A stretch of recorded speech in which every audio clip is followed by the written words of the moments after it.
All right, welcome to the podcast. On today's show, we're with Tosi, co-founders and now CEO. For people who don't know, what does the company do? Well, thank you for asking. I'm Stephanie. Across from me here is my daughter, Chelsea.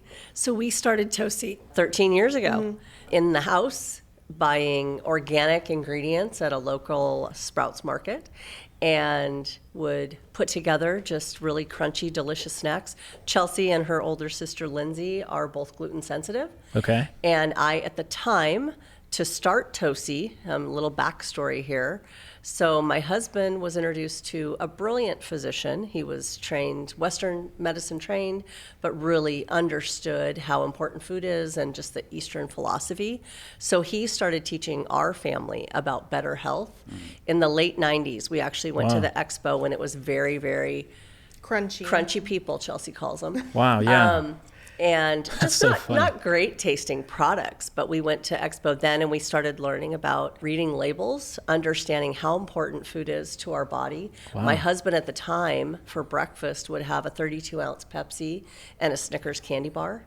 And so we just really completely changed everything as we really understood both even more complicated like delayed food allergies. We understood organic farming, organic foods versus, just conventional foods and what that meant.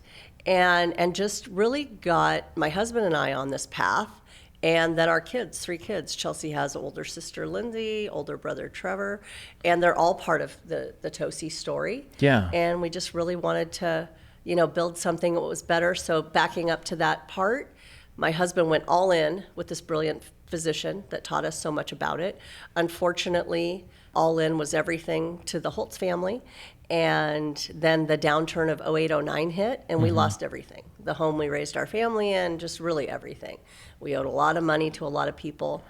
And then after that, of just kind of a recovery period, I was doing everything. I was babysitting a friend's grandchild. I was personal assistant for a friend, and I was working in a doctor's office. With 3 kids. With 3 kids. They were, older then. Yeah, Chelsea was the youngest in middle college. school. You were in college?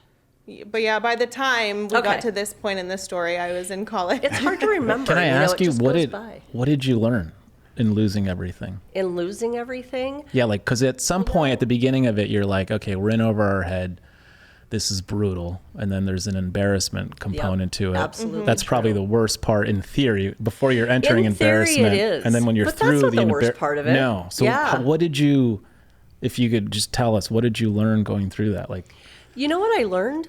That, you go through this very humbling, and I will tell you, the hardest part is the embarrassment of what is everybody looking at, what is everybody thinking, how do I teach my kids this?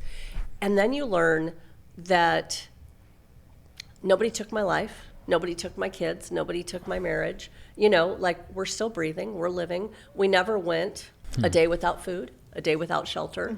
But it was humbling, and it was a lot of years. We went through a decade. So, basically 10 years of our life where it was really hard.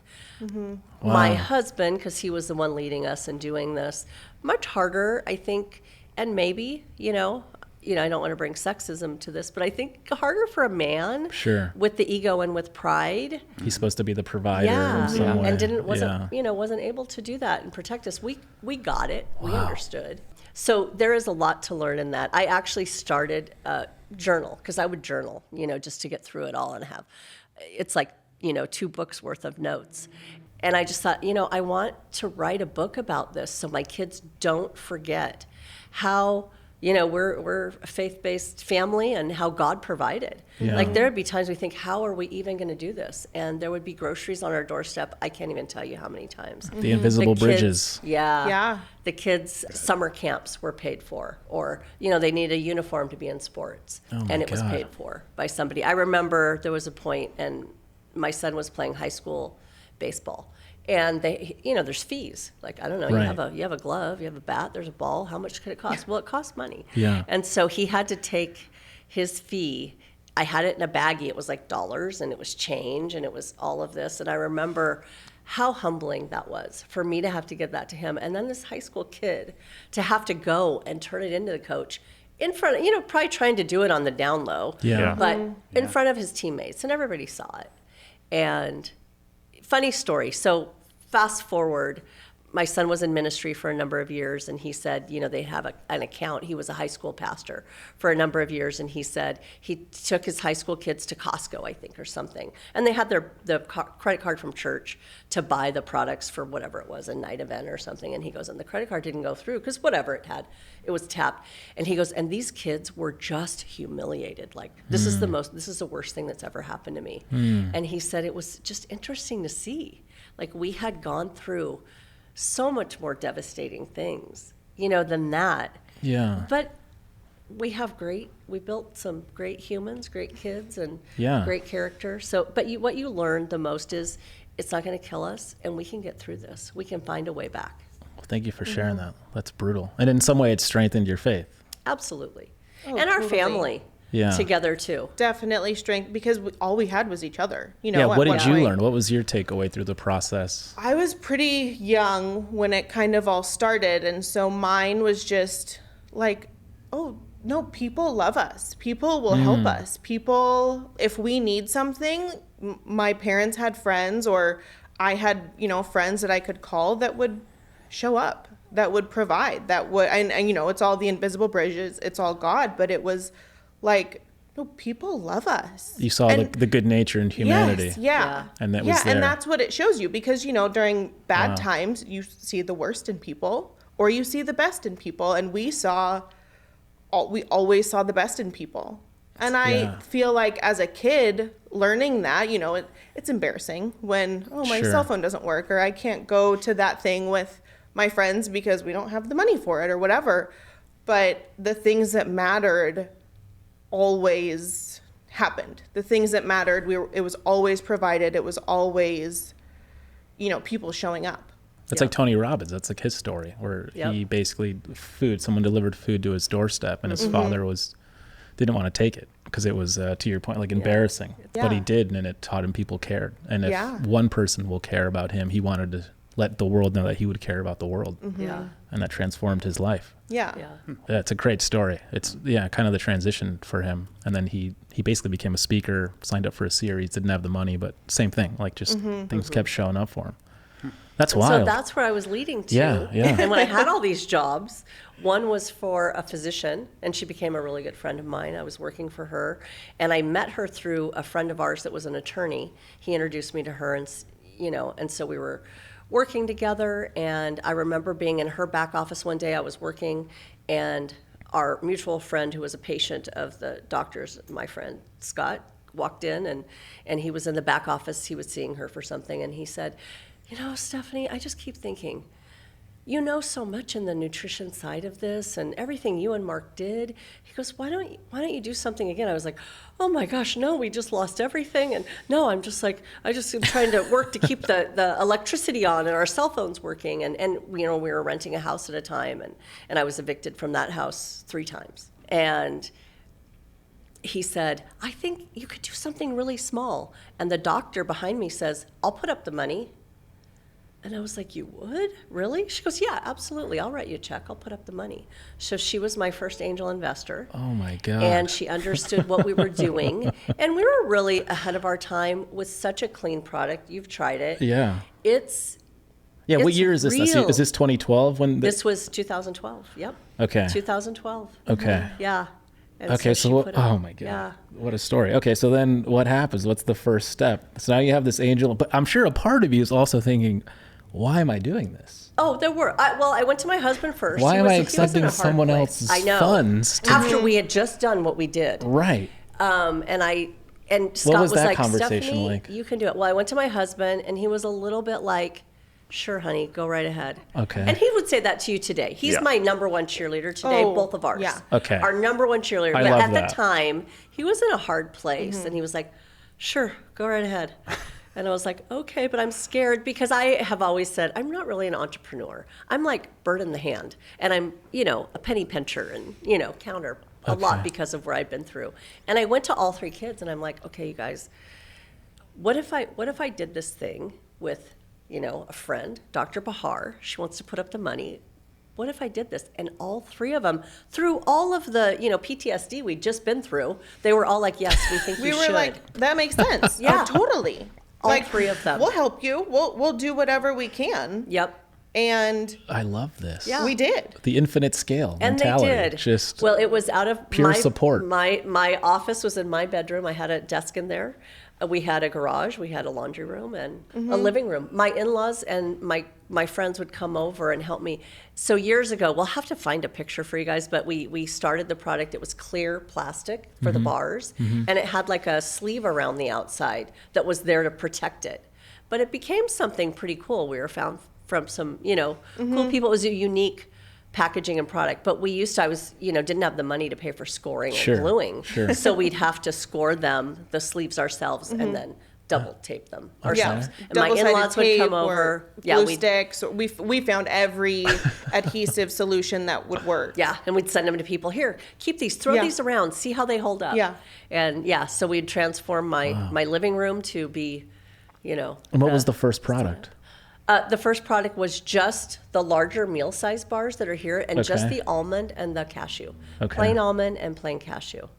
Okay. So how long, how many iterations, or at what point did you realize you were onto something? The first time I knew I was onto something is I got a call when I was in my bedroom office, and a lady, she emailed and reached out, and then we set up a call, and she told me her name was Joan. She lives in Florida. She found our product at Nectar Juice Bar, and she used to search Oprah's favorite things. And she said, and I have about 100 people out there. Now I'm doing the Academy Awards.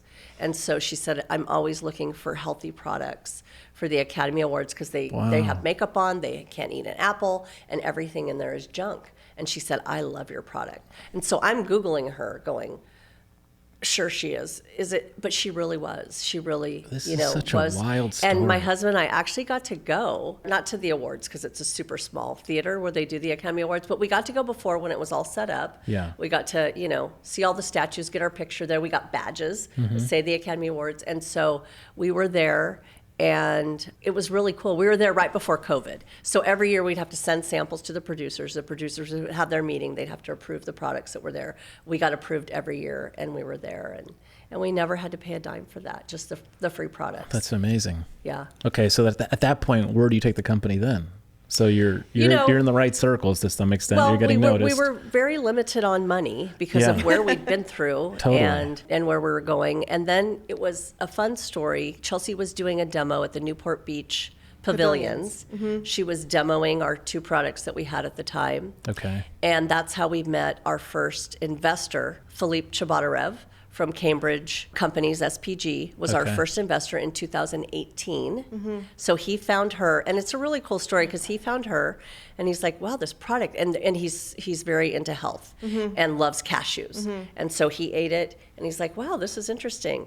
And at that time, are you only in one pavilions, or are you guys We at were multiple? in a few. We were in a few. We were in a lot Like of SoCal. a lot Okay. of SoCal just because that's where we're based. We were in a lot of coffee shops and juice bars. My mom mentioned Nectar. We were in Peet's Coffee, which was like our first national account that we were just so excited about.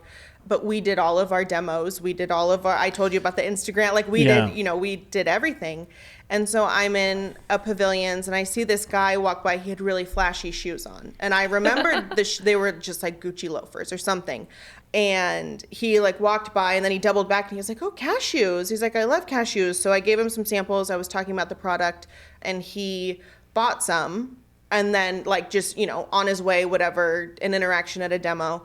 And then he messaged you on Facebook. No, because he was in New York a couple days later, and he had a bunch of meetings, and he had a dinner meeting, but he was talking the whole time and couldn't eat his dinner. And so it was like 2 a.m. He was really hungry. He goes down to the bodega right by his hotel and sees Tosi there on the counter, which my parents had coincidentally placed 2 days We were just there. before. We put it there for free. We're like, see how this sells, and I'll call you in a week. Oh my Yeah. God. Yeah. Guys, this So is too much for me. Oh, it gets weirder. And so he buys it then because he gets like that and a vitamin water or something like that. Okay. And then a couple days later, his sister is on her way to her honeymoon in the To go Maldives. into the Maldives. And she had a layover in Dubai. And we, at the time, had a very large distributor in Dubai, had a lot of placement. We were in every grocery store, just a lot of distribution there. And her sister sends him a picture of the bars and says, isn't this the bar that you just sent me a picture of? And he's like, yeah, like, I can't believe they're this giant global brand and they're in Dubai, they're in, everywhere I am. And he flips over the package. He's like, oh my gosh, they're based in Orange County. That's where I am. And so he messaged us on Facebook. And at the time I was living with my parents and working with my parents. And so we're all like getting ready for bed. And I checked the Tosi Facebook account and we had gotten a DM like, hi, my name's Philippe. I'm an investor with Cambridge SPG. We're based in Newport Coast. We'd love to set up a call with you guys. And I remember walking into my parents' room and I was like, Mom, we just got this message like from an investor. What do you think? And she's like, okay, we'll give him my email. We'll call him tomorrow. And then we started working with them. We met them like a month Expo. later. Yeah, at Expo West. At Expo, yeah. Yeah. So they were our first investors in a Series A. So as this is happening, is there a part of you guys that is somewhat like living in the past where you're like, not this again? Like, is there a fear, just a mentality of, do I really want to do this again? Mm-hmm. And in some way it could feel in the moment that you're getting closer to that peak. After COVID, we all had PTSD on that. And we all felt like, okay, Lord, what are you doing? Are we going to walk through this again? Well, we've been through it. We could survive, but really, do we have to do it again? And that's where Kevin comes into our story. I mean, there's so much more we could share. Sure. But let's close the loop on Philippe. So they invest, Cambridge. They invest, and they help us through, up until COVID hits, and the bar category is just decimated. I mean, it's just, and plus we had a lot of food service, which meant we were like at the Google office, Facebook office. So everything shut down. Those are great accounts, by the way. All of our, great accounts. Great accounts when the offices are open. All of our products expired. And then we had enough little distributors that they went out of business or they reorganized, but we got hit with it. We didn't get paid. And so COVID and post-COVID, we just had to figure it out on our own because, of course, Philippe was smart. He's like watching us like, he was still nice, kind, a cheerleader, but from a distance, of course, as anybody would be. And then he introduced me to Kevin a little over 3 years ago at Expo. Okay. And he said, you know what, Steph, there's this guy, told me about him. I'd heard about him because you had just, right before, had your exit to Nestle for noon. Mm-hmm. And so we met outside of our booth, my booth, Tosi booth. Mm-hmm. Kevin came by, and we probably talked for 2 hours. So Phil introduced us, but this was 3 years ago, and said, this could be something that could help and really save Tosi. And so we talked, and immediately there was just something like he came up and he had just tried a Tosi, and he said, this reminds me, I started my career at Kashi, and this reminds me of a Kashi 2.0, I think is what you said at the time. Yep. Mm-hmm. Yep. And we just connected, but I knew our sales were so low. Things were, so hard and so bad. Yeah. But right before COVID, in January of 2020, we had, me and a couple other people on our team had a really successful meeting with a Costco buyer. Okay. And when COVID hit, she was like, honey, and we were approved. We were approved to go into Costco. And she said, honey, I'm so sorry. Everybody's eating chips and chocolate right now. I can't bring you in. Nobody's eating anything healthy. But we just pleasantly persisted with her and kept doing, what about this iteration? What about this? Chelsea and our, marketing director at the time, Elizabeth, who is now back with us now, they would do things like a Friday afternoon. Okay, what if we do this? What if we do this? And we would resubmit. She would email. I remember one time we were on like a weekend family vacation at our friend's house in the desert. And I was checking my email like just before going out to the pool, like just to relax for the rest of the day. And I'm like, oh my gosh, Mom, Sandy emailed, like we have to get this done. She's like, well, can you do it? I'm like, well, yeah, obviously, but I'm just telling you.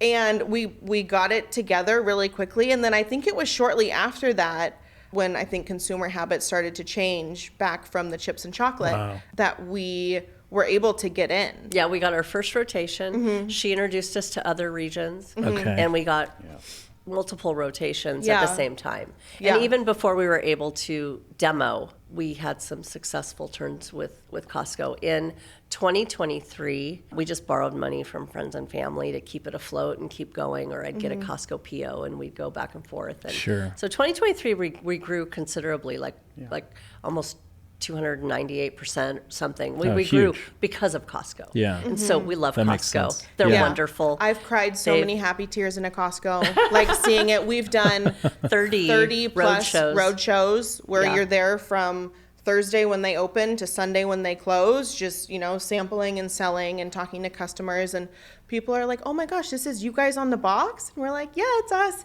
And so they're like, well, I have to buy it now. Like, I have to support you guys. But we've just seen that, the Costco shopper is a very loyal shopper, and it just makes all boats rise. We see when we launch in a new region of Costco that our DTC business just grows. Wow. And I've cried so huge. many happy tears because it's so exciting to see our family's hard work, and Yeah. our first Costco PO, my 90-year-old grandpa was in our warehouse helping us pack. And it's just, calling family friends like, hey, are you available this day to come help? And it's the invisible bridges of people Sure. just showing up because Oh my God. they love us, Yeah.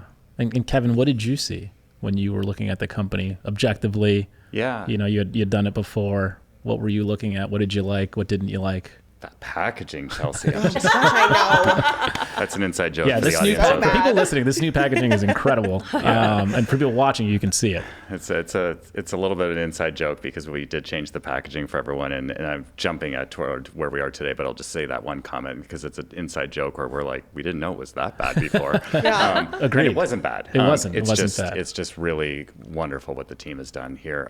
So when I got introduced to Stephanie specifically and the family, but I spent more time with Stephanie that day and learning more about the product and the brand, it fit my passion point. So if we go back to this Expo West at that moment in time, I had just exited Nestle's acquisition of Noon Hydration, and I stayed on for a year. And the truth is, I wasn't actually looking to go into taking over any Sure. company. In fact, I was completely exhausted. I was going to say, you're probably wiped. You're probably like, this is my time to rewind. Yeah. I think I was like trying to figure out who I was, like my identity, because like I tend to really be passionate about what I'm working on, and so the brand for me is me. It's you. Like I am, It's your even though I'm not the expression. founder. Sure. Like, yep. And I take it on. I did it with Mrs. Myers, Clean Day. Then I did it with Noon, and I'm doing it right now with Tosi. Like I am the brand, and as is the team, to be clear. But I too am the brand. And so when I saw it, I'm like, this thing is incredible. And the reason why I say that, so I did have experience, as you mentioned, working at Kashi, and I was going, this is cleaner, better, tastes better.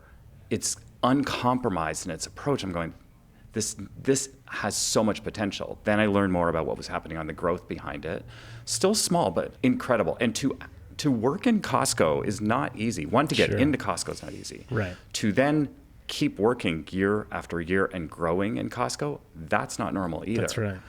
So there was something really powerful. I also, by the way, so we might get into this, but when it comes to the family, there's something about the family and the Holtz family that started this, and Steph and Chelsea in particular, but the whole family.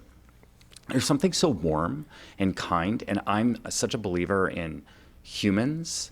I think if I was to distill myself, I'm pro-human possibility. I believe in humans. And so I just wanted to be connected to that to see if I could help. And that's where I joined a board when they asked me to do Yep. that. And I'm like, I'll join the board. I can Okay. do that. Yeah. I can't run this thing because I'm just exhausted, but I can do that. And then the more we got into the business, and that's how that we started to get clarity on strategy and move some things forward. And then You saw the levers for opportunity for growth. Yeah. Yeah. And to be honest, the strategic approach and vision in consumer packaged goods is not rocket science. Sure. It's not. Like the playbook that we're working today, like if my competitors for me out there look, they go, I know what he's going to do. Yeah. He's going to do this, this, and this. Because the playbook is pretty obvious. The difference of companies out there is, one, are you committed to what you're trying to do? Like, are you committed to the vision of what you're trying to create? Or are you going to compromise on it? Like, that's the change I want to make in the world. And then here's the key. That's 5%. The 95% is execution.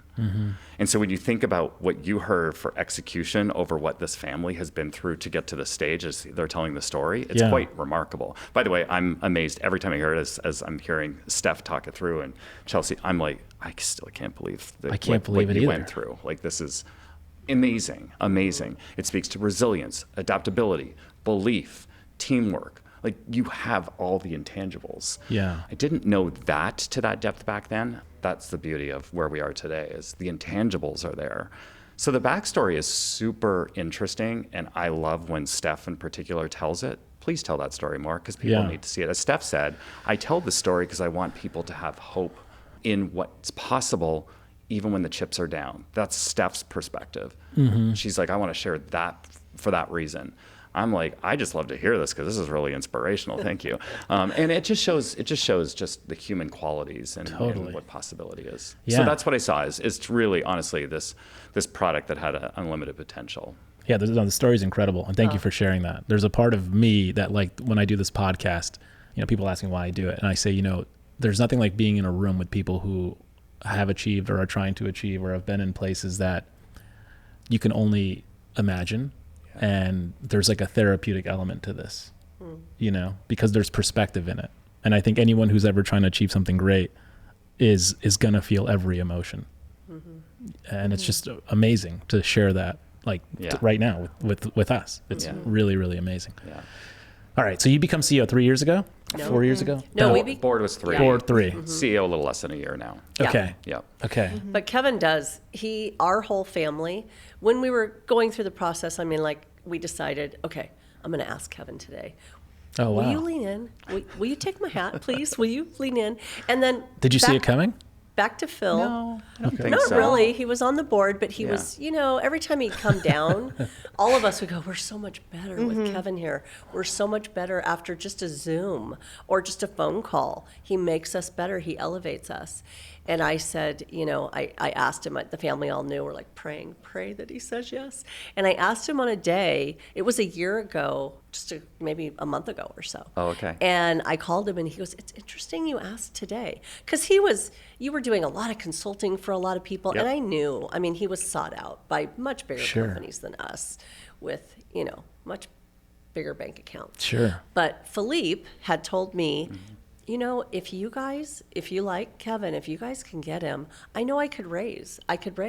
So Philippe, our first investor, just kind of waited. He introduced us, he brought it together, and he just closed a very successful raise for us that we're really excited about. And for us, it just kind of makes our whole bodies melt. Yeah, just turned to Jell-O. Yeah, just because, oh my goodness, we don't have to worry. And, but we have a lot of work cut out for us, but we're excited for it. I mean, I agree. every time we just had the team together for 2 days, the past 2 days, and it was so fun and energizing and how different, to be on this side of it. But our whole family said Kevin embodies Tosi and what Tosi is. What does Tosi mean? Tosi means true in the Finnish language. Okay. Yeah. So, and it is true, and that's who we wanted to be. Like, the ingredients are true, real ingredients. God, you're gonna make me cry. Nothing it's all there. processed. It's all there. This is the best story of all time. Nothing added. And so anyway, Kevin does embody that. He is a vegan, and he is very fit.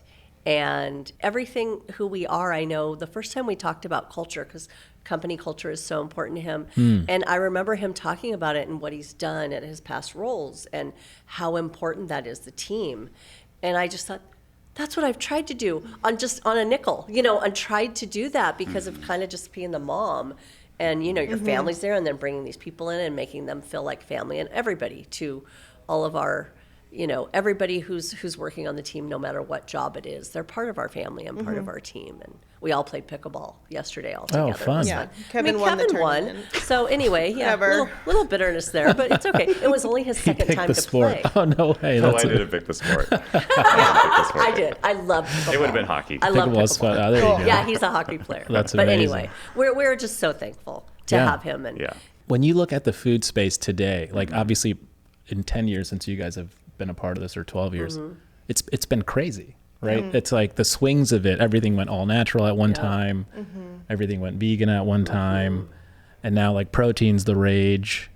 How do you stay focused from like, in specifically with this product? Yep. Like, how do you stay focused and go, it'll swing, sure, but this is where we know the consumer will land. Like, how much time do you, because it's so easy to get distracted in this business specifically.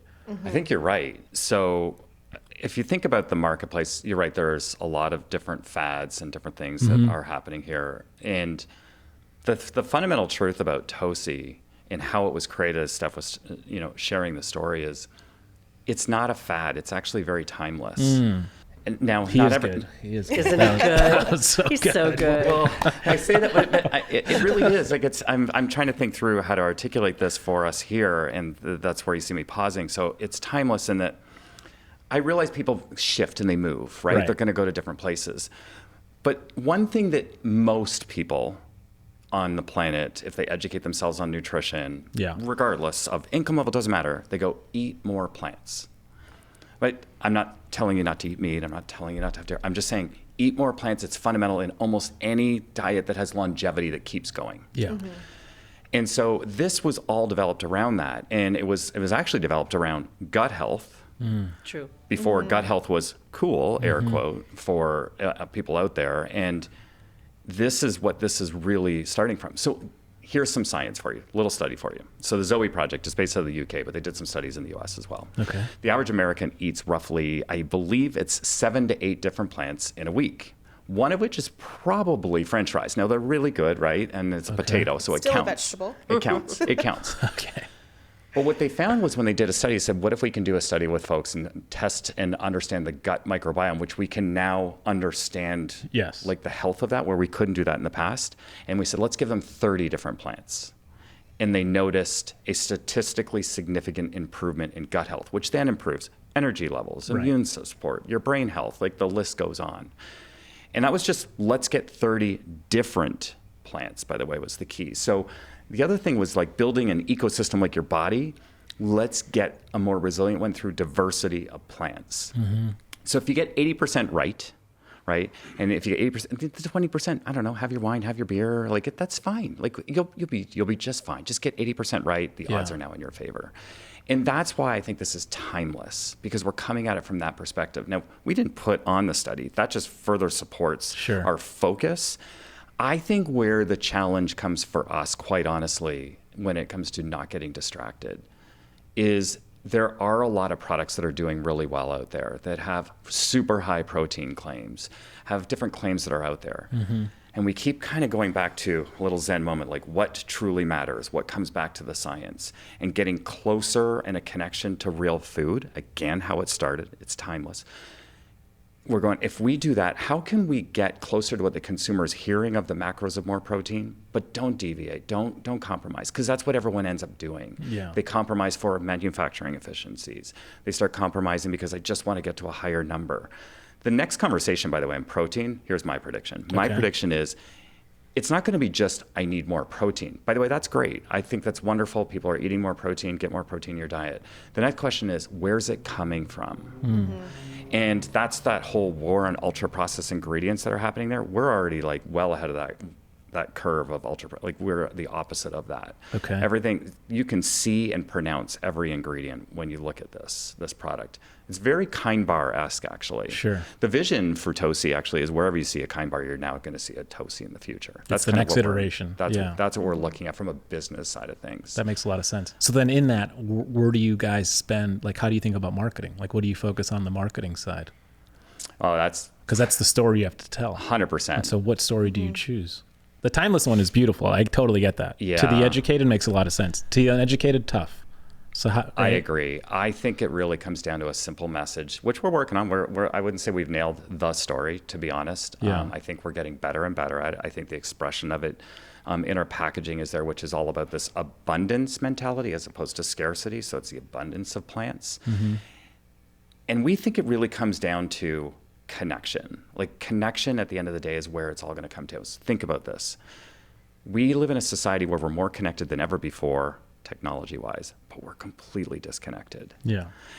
And then how that relates to food is we're so disconnected as to where the food's coming from. So if you go to a nutrition bar set where we play on shelf today, and we've done this, we've done audits, and we look at it, and it's somewhere between 87 to 89% of the vast majority of SKUs on there are this extruded soft stuff to go there, which is fine. But imagine if you could have something closer to the real food ingredients. And so that's where we think we differentiate. And it's really easy to compromise. So stay close, connection to the food source, and helping people just get closer to your food and understand it. So we're thinking about it, like when we come to taste, we think about it like from a culinary perspective. This was something I did not realize. I thought it was just like a bunch of nuts and seeds put together and boom, Sure. and we're done. But now that I've got involved, truly post-SEO, I didn't know this. Like the more I'm like, wait, this is incredible. Wait, so you're using a kettle fire roasting process a certain way with each of the nuts and seeds, because they're all different, and how to bring out the flavor the most. Because if it doesn't taste good, no one's going to do it. Right. But if you think about like all those cooking shows, and you put 3 different chefs there and say, here's your ingredients, go make your concoction. Everyone has a different one. And that's kind of the art and the science behind the taste. And I think it tastes really good. Truthfully, I will tell you a personal experience. I've had an aha moment recently on the taste really good.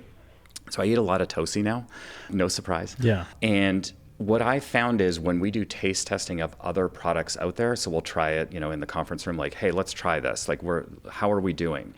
And it's fascinating to me because I can now taste, and I think I have a dumbed down palate, not a sophisticated palate at all. I can taste the ultra processed ingredients now where I'm like, ooh, I don't like this. My point is, if you get closer to food, you start eating cleaner and doing things, let's make it more accessible to people so they can have that.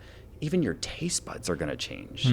I think that's just a fascinating aha moment for me just recently. I've had it in the past when I've done cleanses, but this isn't a cleanse. I'm just eating this as opposed to possibly some other bar that's out there or a snack. Yeah. So that makes sense. I think we can go to a bunch of different places. Sure. Maybe one more thing for you, and then we'll see where you want to go next with this. As you walk a grocery store, I'm thinking about this. How do you bring the perimeter of the store to what we call the center store? Because where you should be shopping is the perimeter, the produce department, I see or what if you're you eat saying. meat, or Right. poultry, or fish, whatever.